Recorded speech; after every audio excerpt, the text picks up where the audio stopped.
జాతీయ స్థాయి ఎడ్ల బల మరియు పశుపాల ప్రదర్శన 2011 సంవత్సరం నుంచి మనం ఇక్కడ ఆరంభించుకుని ఎలక్షన్ ఇయర్ తప్పించి ప్రతి సంవత్సరం కూడా మన క్రమం తప్పకుండా ఇవాళ నిరుడు కూడా మనం జరిపాం. ఇది కూటమి ప్రభుత్వం అధికారంలోకి వచ్చినాక అదే ఆనవాయితీగా మనం ఈ సంవత్సరం కూడా బల ప్రదర్శనని 29/3/26 ఆదివారం నుండి 4/4/26 శనివారం వరకు మనం ఈ జాతీయ స్థాయి ఎడ్ల బల ప్రదర్శన కానీ ఆవుల యొక్క పాల పోటీల ప్రదర్శన కానీ మనం నిర్వహించుకుంటాం. రేపు 26వ తారీఖు ఉదయం 7:30-8 గంటల ప్రాంతంలో మన పాలిట్ బ్యూరో సభ్యులు, వేమూరు శాసనసభ్యులు, మాజీ మంత్రివర్యులు నక్కా ఆనంద్ బాబు గారు కొబ్బరికాయ కొట్టి ఇక్కడ ఈ కార్యక్రమాన్ని ప్రారంభిస్తారు. ఆ రోజు అందరూ కూడా మన కార్యకర్తలందరూ కూడా, రైతులు, అభిమానులు కూడా, పశు పోషకులు కూడా ఆ రోజుని చేసి మన కార్యక్రమాన్ని విజయవంతం చేయాల్సిందిగా కోరుతా ఉన్నాం. 29వ తారీఖు మార్చిలో ఈ ఎడ్ల ప్రదర్శనలు మొదలు పెట్టుకుంటా ఉన్నాం. వివిధ జిల్లాల నుంచి, వివిధ రాష్ట్రాల నుంచి కూడా వివిధ స్థాయిల్లో కూడా పశువులు వచ్చే అవకాశం ఉంది. ప్రతి చోట వాళ్ళ 7-8 చోట్ల జరుగుతూ ఉన్నాయి మన చుట్టుపక్కల కూడా. మన కార్యక్రమం కూడా రేపు ఏప్రిల్ 4వ తారీఖు మన ఆలపాటి రాజేంద్ర ప్రసాద్ గారు, మాజీ మంత్రివర్యులు, ఎమ్మెల్సీ గారు వారి యొక్క పుట్టినరోజు వరకు కూడా మనం జరుపుకుని ఆ రోజున వీటిని ఘనంగా మనం ముగింపు పలుకుదామని చెప్పి అనుకుంటా ఉన్నాం.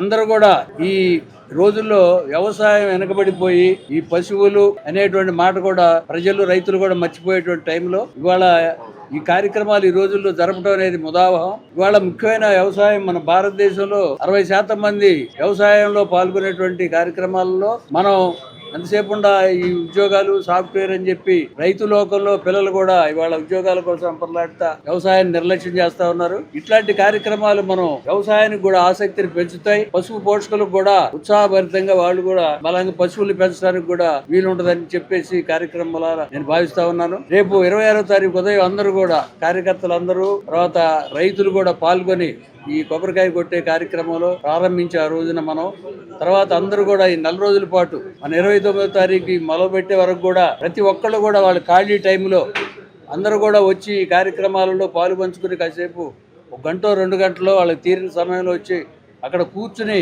ఈ కార్యక్రమాన్ని అందరం కూడా మనం బారుగా విజయవంతం చేయాల్సినటువంటి అవసరం ఎంతైనా ఉంది. కాబట్టి మీరందరూ కూడా దీన్ని ఘనంగా ఇవాళ మనం ఇదివరకు ఎలా జరుపుకున్నామో క్రమశిక్షణగా మధ్యలో కూడా మన రైతు నాయకులు కానివ్వండి, మన ముఖ్యమైనటువంటి మంత్రులు, నాయకులు అందరూ కూడా వస్తూ ఉంటారు కార్యక్రమాలకి. మనం వాటన్నిటిని కూడా జయప్రదం చేసి మనందరం కూడా మార్చి 29 నుంచి రేపు ఏప్రిల్ 4 వరకు జరిగేటువంటి కార్యక్రమాన్ని విజయవంతం చేయాలని చెప్పి అందరికీ విజ్ఞప్తి చేస్తా ఉన్నాం.